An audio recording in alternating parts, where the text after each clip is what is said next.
Perkenalkan, nama saya Steven Yanto Chandra dari kelas TKJ SMK Negeri 1 Tanjung. Kali ini saya akan mengapresiasikan arus barat dan timur dari Kota Bekasi. Oke, di sini ada peninggalan barat dari Kota Bekasi, yaitu Pondok Gede adalah sebuah kota kecil perbatasan antara Kota Bekasi dan Jakarta Timur. Dahulu kala terdapat bangunan besar peninggalan Belanda yang ramai penduduk tempat disebut Pondok Gede. Nama itulah yang menjadi asal nama Jalan Pondok Gede Raya sekarang.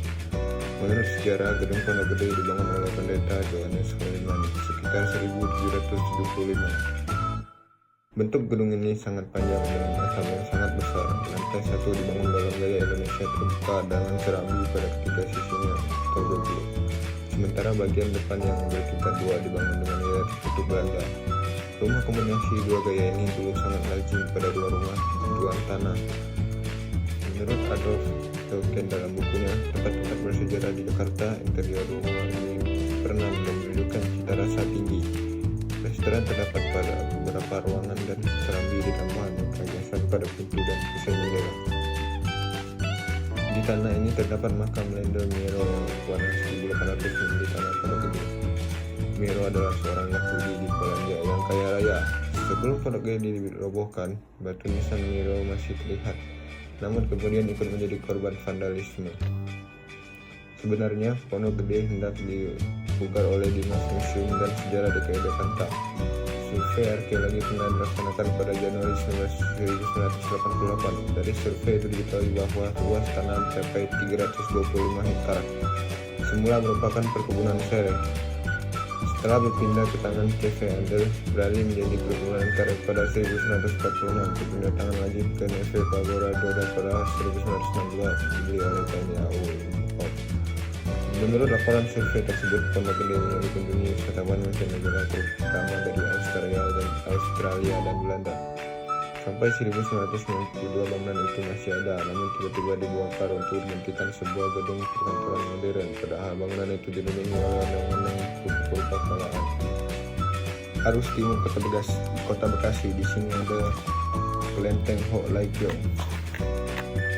Kelenteng adalah sebutan untuk tempat ibadah penganut kepercayaan tradisional Tionghoa di Indonesia pada umumnya. Di Bekasi, tepatnya di wilayah Desa Margahayu, Kecamatan Bekasi Timur, ada sebuah kelenteng tertua yang sudah berdiri kurang lebih 350 tahun. Berada di gang terpencil, kelenteng ini sangatlah mencolok dengan ornamen warna merah yang menurut kepercayaan orang Cina adalah warna pembawa keberuntungan.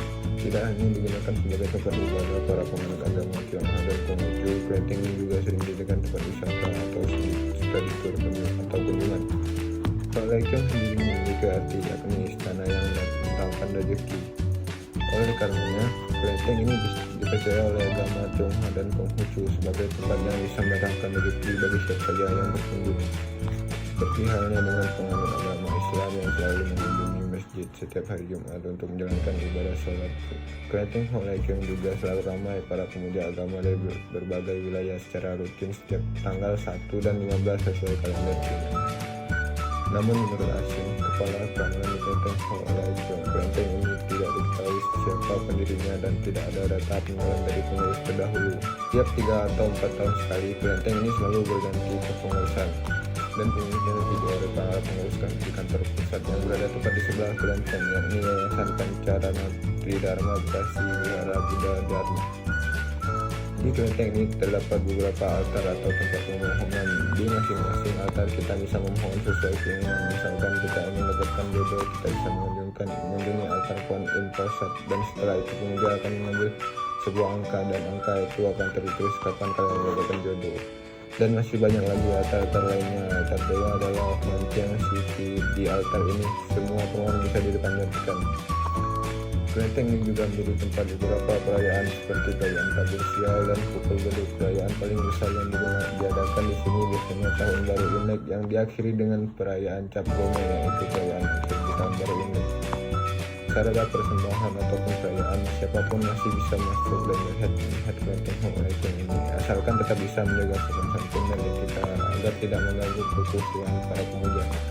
Kelenteng Ho Lai Kiong ini dibuka dari pukul 6 pagi hingga 11 malam, hingga Anda bisa sepuasnya menuju kelenteng tertua di Bekasi ini. Oke, itulah penjelasan tentang arus barat dan timur dari Kota Bekasi. Sekian dan terima kasih.